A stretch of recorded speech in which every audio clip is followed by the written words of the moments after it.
pour ce que l'Esprit veut nous donner ce matin, je vais vous inviter à tourner dans l'Apocalypse au chapitre 2. On va lire à partir du verset 18 au verset 23. Dans l'Apocalypse, chapitre 2, verset 18 jusqu'au verset 23. Allez tirer le sujet que l'Esprit veut nous donner ce matin, dans lequel l'Esprit veut nous conduire. Donc, on voit que dans l'une des révélations que notre Seigneur Jésus a données à son Église, à l'Église de Thyatire, il lui dit, « Écris à l'ange de l'Église de Thyatire. » C'est ce qu'il disait à Jean. « Voici ce que dit le Fils de Dieu, celui qui a les yeux comme une flamme de feu et dont les pieds sont semblables à de l'airain ardent. Je connais tes œuvres, ton amour, ta foi, ton fidèle service, ta constance, et tes dernières œuvres plus nombreuses que les premières. Mais ce que j'ai contre toi, c'est que tu laisses la femme Jézabel, qui se dit prophétesse, enseigner et séduire mes serviteurs pour qu'ils se livrent à l'impudicité et qu'ils mangent des viandes sacrifiées aux idoles. Je lui ai donné du temps afin qu'elle se repente, et elle ne veut pas se repentir de son impudicité. Voici, je vais la jeter sur un lit et envoyer une grande tribulation à ceux qui commettent adultère avec elle. À moins qu'ils ne se repentent de leurs œuvres, je frapperai de mort ses enfants, et toutes les églises connaîtront que je suis celui qui sonde les reins et les cœurs, et je rendrai à chacun de vous selon ses œuvres. » On va arrêter ici. Ce que nous voyons ici que le Seigneur reproche à cette Église, c'est que il laissait une femme commettre une grande dérive comme dans l'Église du Seigneur. Il laissait trop d'autorité ou de l'autorité tout court à une femme qui n'aurait pas dû en avoir. Et cette femme enseignait des choses qui amenaient à la dérive les gens de l'Église. Pas tout le monde, mais plusieurs. On voit que le nom ici mentionné n'est pas anodin. Le nom de cette femme est Jézabel. Personnellement, je ne crois pas que cette femme s'appelait systématiquement Jézabel, mais plus que ce nom fait référence à la reine de l'Ancien Testament, la reine Jézabel, qui, elle, avait comme mentalité d'éloigner son mari de Dieu, le roi Achab, et de l'amener dans l'idolâtrie. Nous voyons que cette femme ici, elle avait le même comportement que cette Jézabel de l'Ancien Testament.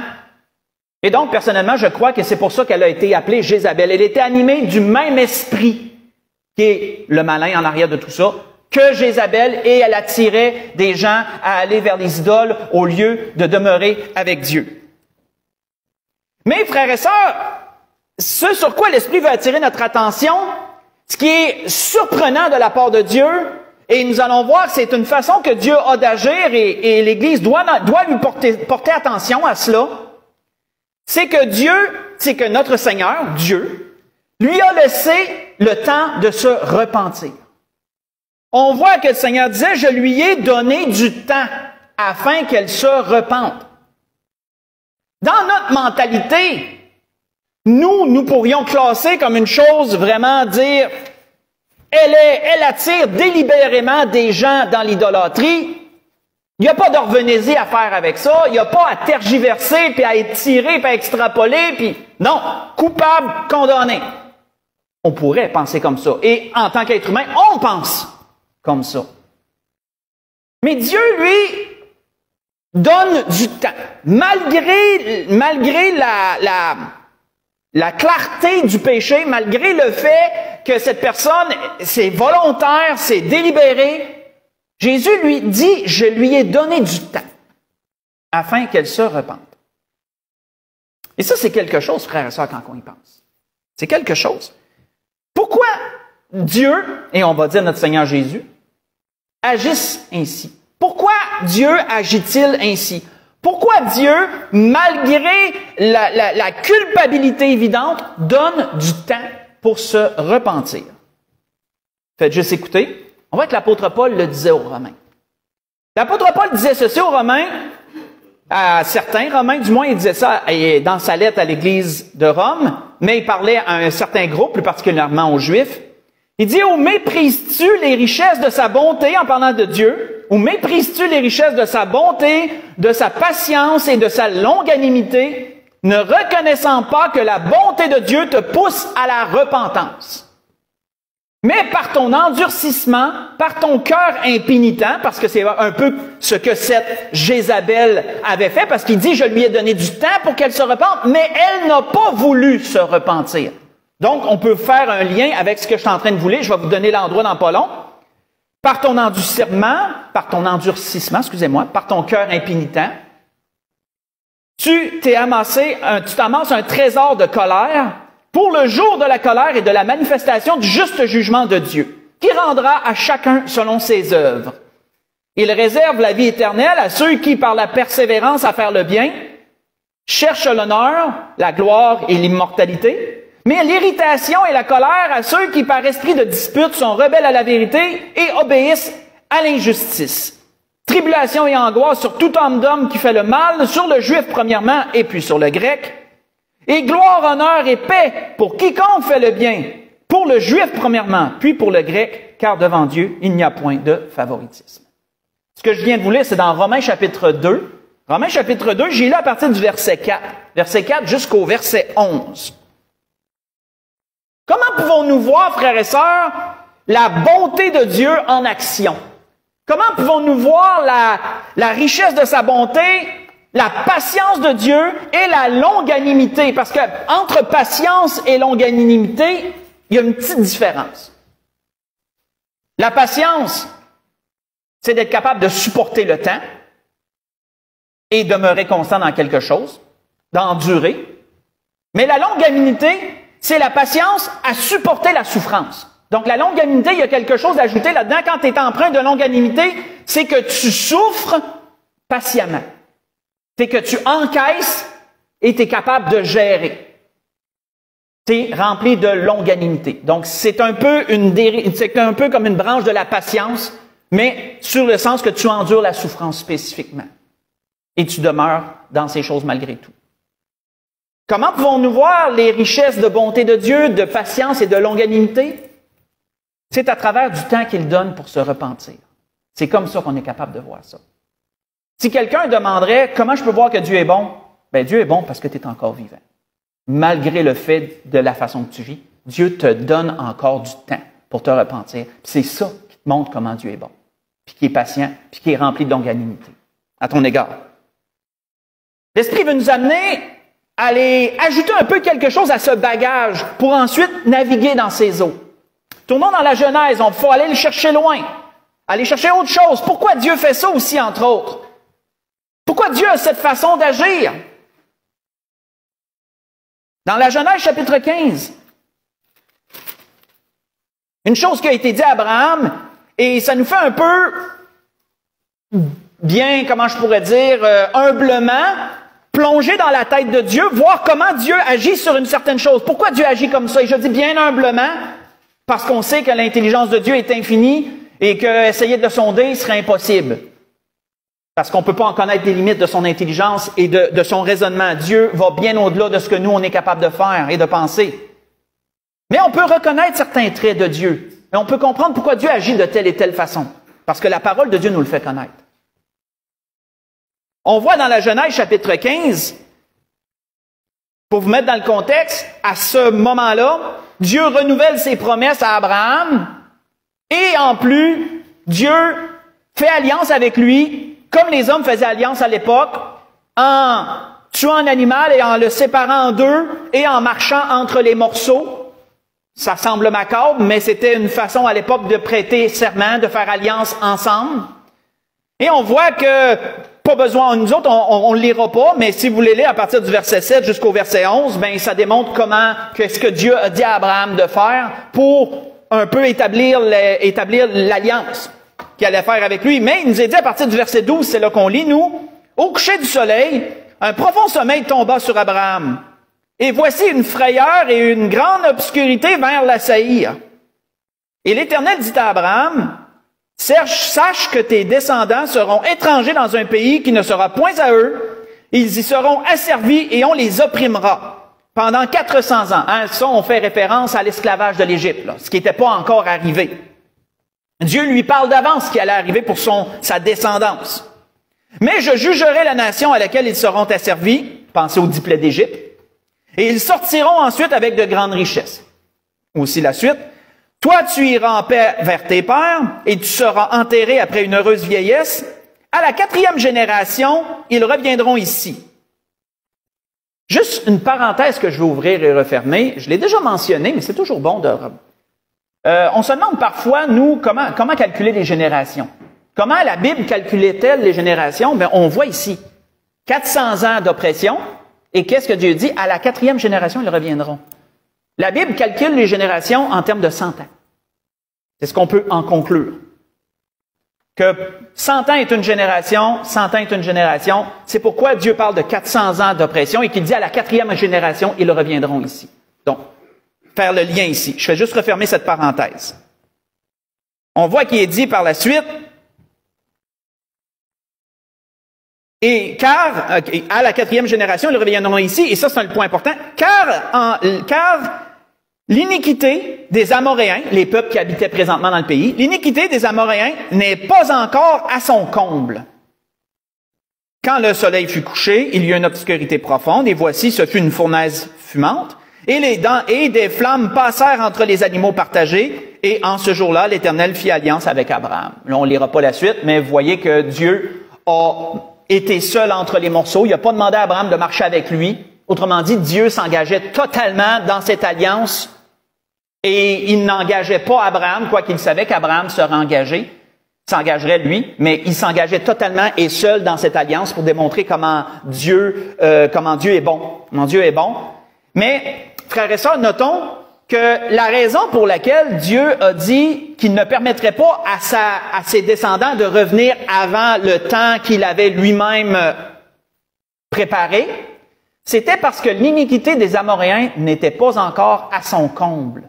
Et ça, c'est important de le mentionner. Que voulait-il dire par là? Quand on prend le mot « comble » qui est mentionné ici, ça vient du mot hébreu « shalem », à ne pas confondre avec « shalom » qui est une salutation qui veut dire que la paix soit avec toi. À ne pas confondre avec ça. Shalem vient du mot hébreu shalem, qui veut dire complet. Complet, entier, à son comble. Comblé, autrement dit. Quand Dieu dit l'iniquité des Amoréens n'est pas encore à son comble, c'est parce que Dieu avait fixé lui-même une limite pour ses peuples, et la limite qu'il avait fixée n'était pas encore atteinte. Et c'est ce qu'il disait. Lorsque je vais permettre à tes descendants de revenir, et quand on lit Josué, quand on lit la conquête de la terre promise, quand on lit de dévouer par interdit des villes, ben ça c'était parce que là leur iniquité était rendue à son comble. Et que là le jugement de Dieu s'abattait sur eux par l'intervalle de son peuple. C'est pourquoi il demandait de dévouer par interdit ces peuples-là. Mes frères et sœurs, ça nous enseigne que pour toute situation, Dieu fixe un comble. Pour toute personne, Dieu fixe un comble. Dieu fixe une limite. Et Dieu, dans sa sagesse infinie, prend en compte absolument toutes les circonstances qui peuvent entourer une personne ou un groupe de personnes par rapport à cela. D'où ils viennent, leur accessibilité à sa parole, etc., etc. Beaucoup, je pourrais même pas m'essayer à énumérer tout ce que Dieu peut prendre en compte tellement que ça me dépasse pour être capable, dans sa juste mesure que Dieu seul peut avoir, de fixer un comble et de dire, lorsque ce sera son comble, j'interviendrai à ce moment-là. Mais sinon, référez-vous à ce qui avait été dit à Jézabel, je lui laisse le temps de se repentir. Lorsque c'est rendu à son comble, c'est que là, il y a un jugement qui vient. Il y a une réponse de la part de Dieu dans ces choses. Le Seigneur en avait parlé de cela. Allons dans Matthieu 23. Le Seigneur en avait parlé de cela. Aux chefs religieux, le Seigneur en avait parlé. Qu'est-ce que le Seigneur leur avait dit? On le voit dans Matthieu 23.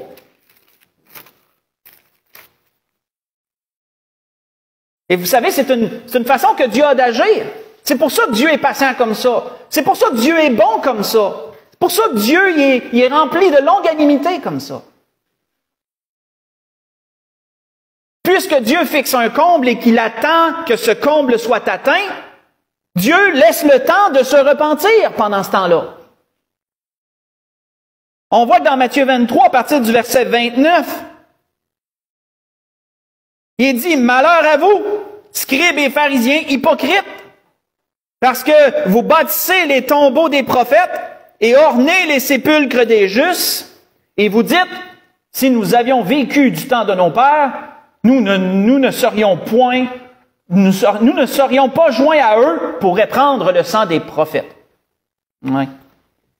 Vous témoignez ainsi, comme disait Jésus, vous témoignez ainsi contre vous-même, que vous êtes les fils de ceux qui ont tué les prophètes. Comblez donc la mesure de vos pères. On va revenir là-dessus, parce que c'est en rapport avec ce qui avait été dit à Abraham. Comblez donc la mesure de vos pères. Serpents, race de vipères, comment échapperez-vous au châtiment de la géhenne? C'est pourquoi, voici, je vous envoie des prophètes, des sages et des scribes.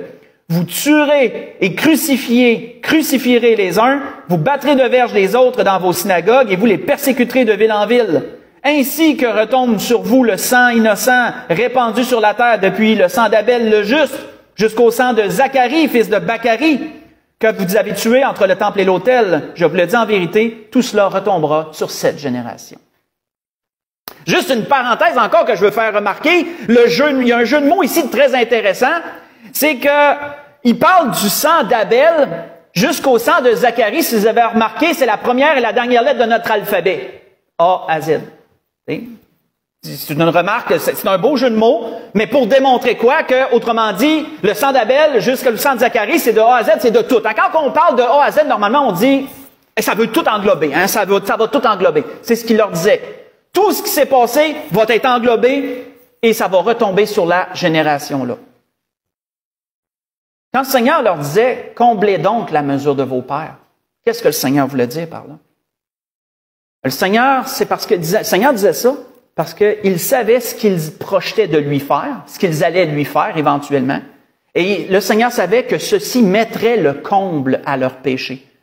Autrement dit, qu'ils atteindraient la limite que Dieu avait impartie pour eux, à travers cet acte de crucifier leur Sauveur. Et c'est pourquoi, lorsque vous connaissez votre histoire, des années plus tard, le jugement de Dieu s'est abattu sur eux par l'invasion romaine. Ils étaient déjà sous occupation romaine, mais parce qu'ils s'étaient révoltés, parce qu'il y avait des groupes qui s'étaient révoltés, mais là, le marteau de la fureur de Rome s'est abattu sur eux, puis là, Jérusalem a été rasée, et il y en a beaucoup qui ont été tués, ils ont tous été envoyés, éparpillés à travers le monde, ce qu'on appelle la diaspora. Ça, c'est ce dont le Seigneur parlait. Qu'ils allaient payer pour le sang d'Abel jusqu'à Zacharie de A à Z. Tout allait être englobé pour eux, autrement dit. Parce qu'ils avaient mis le comble. C'est ça qu'il faut comprendre ce matin. Ils avaient atteint le comble. Et quand tu atteins le comble, Dieu juge à ce moment-là. On voit que le Seigneur dit par la suite, on peut continuer à partir du verset 37, « Jérusalem, Jérusalem », parce que là, le Seigneur s'adresse en général à son peuple, même s'il ne pouvait pas tout l'entendre. Parce qu'ils n'étaient pas tous là pour entendre ses plaintes. Mais le Seigneur dit, Jérusalem, Jérusalem, qui tue les prophètes et qui lapide ceux qui te sont envoyés. Combien de fois ai-je voulu rassembler tes enfants, comme une poule rassemble ses poussins sous ses ailes? Mais vous ne l'avez pas voulu. Pensez encore à Jézabel. Pensez encore à ce que le Seigneur a dit à Jézabel qu'on allait en intro. Je t'ai laissé du temps pour te repentir, mais tu n'as pas voulu te repentir. Voici votre maison vous sera laissée déserte.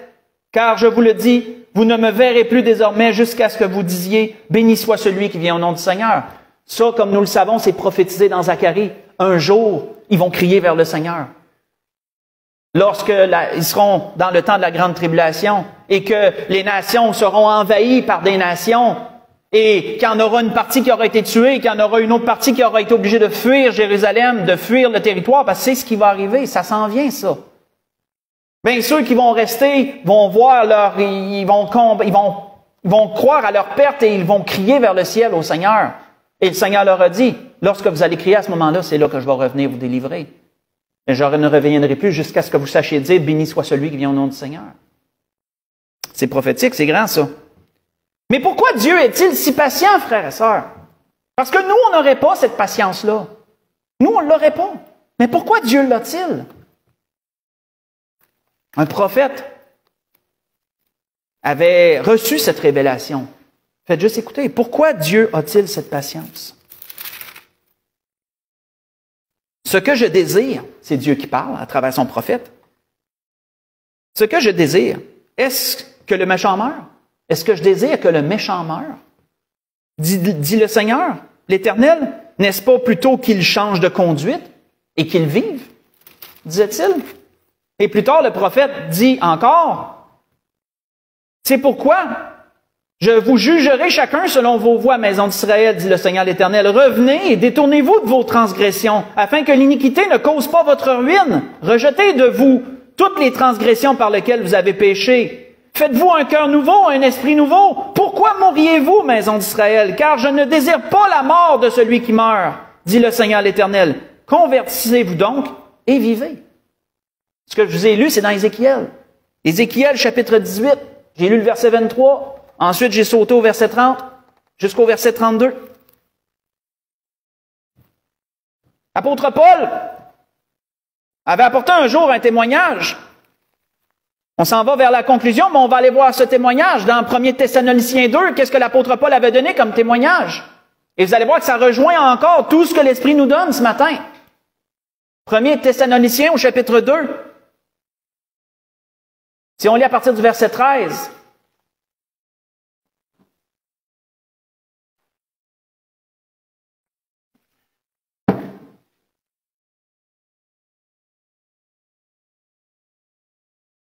Premier Thessaloniciens 2, si on lit à partir du verset 13, l'apôtre Paul raconte à cette église, il loue cette église comme on va le voir, mais il raconte aussi son expérience que certains Juifs y ont fait subir, et il raconte leur fin aussi. Et vous allez voir que ça se rejoint. On voit que l'apôtre Paul disait, 1 Thessaloniciens chapitre 2, débutant au verset 13, il dit, c'est pourquoi nous rendons continuellement grâce à Dieu, de ce qu'en recevant la parole de Dieu que nous vous avons fait entendre, vous l'avez reçue, non comme la parole des hommes, mais ainsi qu'elle l'est véritablement, comme la parole de Dieu, qui agit en vous qui croyez. Car vous, frères, vous êtes devenus les imitateurs des églises de Dieu, qui sont en Jésus-Christ dans toute la Judée. Parce que vous aussi, vous avez souffert de la part de vos propres compatriotes, les mêmes maux qu'elles ont souffert de la part des Juifs, qui ont fait mourir le Seigneur Jésus et les prophètes, qui nous ont persécutés. L'apôtre Paul parle en termes d'expérience. Comme vous le savez, l'apôtre Paul, il y a eu son lot de Juifs qui couraient après lui, de ville en ville, pour le persécuter. Nous empêchant qui ne plaisent point à Dieu, qui sont ennemis des hommes, nous empêchant de parler aux païens pour qu'ils soient sauvés, en sorte qu'ils ne cessent de mettre le comble à leurs péchés. Mais la colère a fini par les atteindre. Pourquoi? Pourquoi l'apôtre Paul dit ça? L'apôtre Paul parle aux Thessaloniciens, il veut les encourager. Il leur dit, on sait que vous souffrez. On sait que vous souffrez à travers de votre vie chrétienne. On sait que vous souffrez à travers de votre témoignage, parce que vous demeurez fidèles. Vos compatriotes vous font souffrir. Soyez patients là-dedans. Les Juifs m'ont fait souffrir. Là, je vulgarise. Puis qu'est-ce que Paul dit? En faisant cela, ils ne cessent de mettre le comble à leurs péchés. Ça veut dire qu'autrement dit, de plus en plus, ils en rajoutent dans leurs limites que Dieu a imparties. Ils en rajoutent. Et qu'est-ce qui arrive? La colère a fini par les atteindre. Pourquoi? Parce qu'ils ont atteint la limite que Dieu avait impartie pour eux, pour ces gens-là spécifiquement. Et vous savez, Dieu n'est pas du genre à généraliser et à dire, ben pour tout le monde, c'est la même limite. Non, parce que chacun est différent. Chacun a une culpabilité plus ou moins grande par rapport aux choses qu'ils font. Il y a beaucoup de données qui, comme je vous dis, je peux même pas m'essayer de toutes les prendre en compte. Mais une chose qui est sûre, Dieu est juste. Et pour chacun, Dieu fixe un comble. Et vous savez, c'est pas un comble par rapport à la vie générale. Parfois, c'est un comble par rapport à une situation spécifique. Pour une chose spécifique, Dieu met une limite. Dieu met un comble. Et quand ce comble-là est atteint, Dieu apporte un jugement. Dieu apporte un malheur. Parfois, ça peut être pour d'autres choses. Ça veut pas toujours, faut pas toujours le prendre au dernier degré, dans le sens qu'il y a une fois une limite pour la vie, puis c'est that's it. Non, ça peut être plusieurs fois dans plusieurs choses dans nos vies, ça. Et Dieu est tellement grand dans tout cela, mais tellement patient. Pourquoi Dieu fait ça? C'est toujours pour la même raison. Dieu donne du temps pour se repentir. Ça revient toujours à ça. Dieu donne du temps pour se repentir. C'est pour ça que Dieu agit comme ça.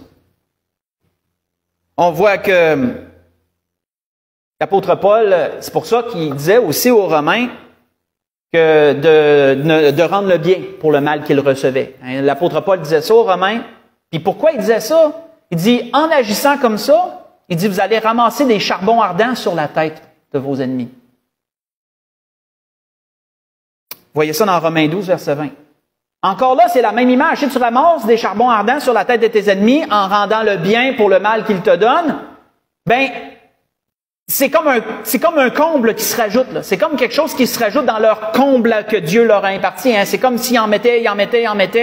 En agissant mal, toi, tu rends le bien, eux autres, ils en mettent, puis lorsque le tombe va être atteint, mais toi, tu es innocent de cela, parce que toi, tu as rendu le bien pour le mal. Et Dieu s'occupera du cas des gens en question. Parce que le Seigneur disait dans le même endroit, à moi la vengeance, à moi la rétribution, dit le Seigneur. Quand on pense à l'Église, avant d'aller à la conclusion, quand on pense à l'Église, la même logique vient lorsque le Seigneur a donné à l'Église un protocole à suivre. Si vous voulez le lire pendant la semaine, vous le connaissez bien, mais c'est dans Matthieu 18 pour ceux qui veulent aller le relire. Matthieu 18, verset 15 au verset 18. Quand le Seigneur dit pour l'Église, comment vous devez agir? Si tu vois ton frère qui a péché, va et reprends-le entre toi et lui seul. Il se repent, tu as gagné ton frère. Merveilleux, ça reste là, on n'en parle plus, personne ne le sait, tout le monde est heureux. Mais s'il continue, prends un témoin avec toi, va lui parler. Puis s'il vous écoute pas, ben là, t'en parles à l'Église. Puis s'il veut même pas écouter l'Église, à ce moment-là, qu'il soit pour vous comme un païen et un publicain, disait le Seigneur. Pourquoi que le Seigneur a donné un protocole, on peut l'appeler comme ça, si long? Est-ce que c'est parce que Dieu tolère et a du laxisme envers le péché? Absolument pas. Mais c'est parce que Dieu donne du temps, toujours du temps, afin que la personne se repente. Le Seigneur dit, si tu vois que ton frère a péché, fait que déjà là, ça nous démontre que Dieu est patient, il attend que ça devienne assez manifeste pour que les gens le voient. Et lorsque les gens le voient, ben à ce moment-là, on commence à s'occuper de la chose en question. Et ainsi de suite. Mais même ces choses-là, ça se passe même pas en l'espace d'une semaine, tout ça, là. Tout ça peut prendre des mois. Tout ça peut même prendre un an. Pourquoi? Parce qu'à toutes les fois, Dieu veut attendre que le comble soit atteint. Il veut que l'Église attende que le comble soit atteint. Lorsque le comble est atteint, à ce moment-là, l'Église tranche. Toujours parce qu'elle a cette même façon d'agir de Dieu. Et ce n'est pas parce qu'elle tolère, ce n'est pas parce qu'elle est laxe, elle est lousse par rapport au péché. C'est pour que on donne du temps à se repentir. C'est pour ça que Dieu veut qu'on agisse ainsi. Parce que Dieu agit lui-même ainsi. Je referme la parenthèse pour l'Église. Et quand je méditais sur ça, moi, le meilleur exemple que le Seigneur me donne, c'est son exemple envers Judas. Pensons à la façon que le Seigneur a agi envers Judas. Le Seigneur savait depuis le début, quand cet homme-là s'est joint aux apôtres, il savait depuis le début que cet homme-là, avant même que cet homme-là sache lui-même ce qu'il allait faire, le Seigneur savait ce qu'il allait faire. Et jamais une seule fois le Seigneur l'a vendu, façon de parler. Jamais une seule fois le Seigneur a dit publiquement à tout le monde, lui là, il va un jour me vendre au chef. Et je vais être crucifié à cause de lui. Jamais que le Seigneur a attiré l'attention de tous sur lui. Le Seigneur a déjà donné des allusions. Il a déjà dit, l'un de vous est un démon. Mais c'était toujours assez vague que personne ne pouvait pointer puis dire, même à la fin, lorsque le Seigneur a dit que celui qui allait tremper son pain après lui, c'est lui qui va me livrer. Mais les disciples, la façon qu'ils ont compris ça, quand que Judas a trempé son pain tout de suite après, puis que Jésus a dit, ce que tu as à faire, fais-le promptement, les disciples ont pensé qu'ils s'en allaient acheter du pain parce qu'il en manquait. Et même à la fin, même jusqu'à la fin, le Seigneur a jamais... Puis en plus de ça, quand Jean nous dit que Judas pigeait dans la bourse, que Judas était voleur parce qu'il pigeait dans la bourse, c'est lui qui la tenait, puis il en pigeait dedans, puis il s'enrichissait tranquillement là-dessus. Jamais que ça a été révélé au grand jour. C'est quelque chose, hein? Jusqu'à quand que ça a été révélé? Quand Judas a trahi ouvertement le Seigneur. Lorsque Judas a ouvertement trahi le Seigneur, le comble a été atteint. Et lorsque le comble a été atteint, c'est lui-même qui s'est enlevé la vie. C'est personne d'autre que lui-même qui a fait ça. Il n'a pas pu vivre avec sa culpabilité, avec ce qu'il avait fait, et il s'est enlevé la vie, s'est suicidé. Donc, c'est quelque chose, frère et sœurs, quand on pense à tout cela. Quand on pense à tout cela. Comment devons-nous le voir? Est-ce que Dieu, comment je pourrais dire, est-ce que Dieu envers le péché est lousse? Absolument pas. Mais son amour, sa bonté, sa patience, sa longanimité fait qu'il laisse le temps de se repentir. Et la dernière chose qu'une personne doit faire, c'est d'attendre que son comble soit atteint. Ça, c'est la dernière chose que quelqu'un doit faire. Parce que lorsque le comble de Dieu est atteint, à ce moment-là, tu ne reviens pas de bord. Là. Il y a une conséquence. C'est un peu comme un parent. Hein. Si l'enfant fait quelque chose, si tu y tombes dessus au début, mais là, tu tombes dans ce que l'apôtre Paul disait, « Père, n'irritez pas vos enfants. Hein, si tu lui laisses du temps pour qu'il se repente, si tu laisses du temps à ton enfant pour qu'il se repente, ben à ce moment-là, tu ne l'irriteras pas. Oui, c'est sûr qu'il ne sera pas content. Mais qu'est-ce que tu fais, toi, pendant ce temps-là? Tu attends que ton comble, à ta limite à toi, hein, en tant que père, tu attends que ta limite soit atteinte. Puis lorsque la limite du père est atteinte, mais qu'est-ce qu'il fait? Ben, il y a une conséquence. Il y a une conséquence parce que là, c'était trop. Dieu est pareil. Dieu est un père. Dieu est pareil. Dieu agit pareil. Dieu agit pareil envers son Église, envers l'Église du Seigneur. Le Seigneur Jésus est comme ça. Puisque cette Église de Thyatire qu'on a vue en introduction, c'était son Église, c'était une de ses Églises. Mais Dieu agit ainsi aussi envers son peuple. Et comme nous allons le voir, et on va conclure là-dessus, Dieu agit ainsi envers le monde également. Et certains d'entre vous vont sûrement savoir où on s'en va, mais allons-y dans 2 Pierre. Parce que l'apôtre Pierre en parle. On a vu beaucoup de niveaux différents, mais on a vu cette même façon d'agir de Dieu dans tous les cas. Hein? Dieu donne du temps pour se repentir. Pourquoi? Parce que Dieu a un comble, il y a une limite qui fixe. Pour chaque personne, chaque groupe de personnes, chaque situation, Dieu fixe des limites. Et Dieu attend que le comble soit atteint. Et en attendant, Dieu donne du temps pour se repentir. Et on a vu plusieurs exemples qui démontrent cela. Mais voyons ce que Pierre dit à propos du monde. Ça s'en vient. Voilà, Pierre disait, 2 Pierre 3, si on lit à partir du verset 8, « Mais il est une chose, bien-aimée, que vous ne devez pas ignorer. C'est que devant le Seigneur, un jour est comme 1000 ans, et 1000 ans sont comme un jour. Le Seigneur ne tarde pas dans l'accomplissement de la promesse. Quelle promesse? Promesse qu'il y aura un jugement qui s'en vient. Dieu ne tarde pas dans l'accomplissement de sa promesse. Dieu ne tarde pas non plus dans l'accomplissement de son autre promesse, qui est la première, la plus grande, que le Seigneur va revenir sur la terre pour régner. Il ne tarde pas dans l'accomplissement de sa promesse, comme quelques-uns le croient, mais il use de patience envers vous, ne voulant pas qu'aucun périsse. Là, faites référence à ce qu'Ézéchiel a prophétisé pour le peuple d'Israël, ne voulant pas qu'aucun périsse, mais que tous arrivent à la repentance. Le jour du Seigneur viendra comme un voleur, et en ce jour, les cieux passeront avec fracas, les éléments embrasés se dissoudront, et la terre, avec ses œuvres qu'elle renferme, sera consumée. Quand on parle du jour du Seigneur, pensez pas que ça veut dire un jour physique. Pensez pas que Dieu va tout condenser en une seule journée de 24 heures, puis qu'il va dire en 24 heures, tout va ça. Le jour est symbolique d'un temps court par rapport à le temps que Dieu donne en général. Là. Ça ne sera pas 2000 ans. Un jour, qu'on veut dire un laps de temps qui est quand même relativement court, où Dieu va abattre ses jugements. Ça sera le jour de la colère. Ce que la Bible nous réfère comme le jour de la colère de Dieu.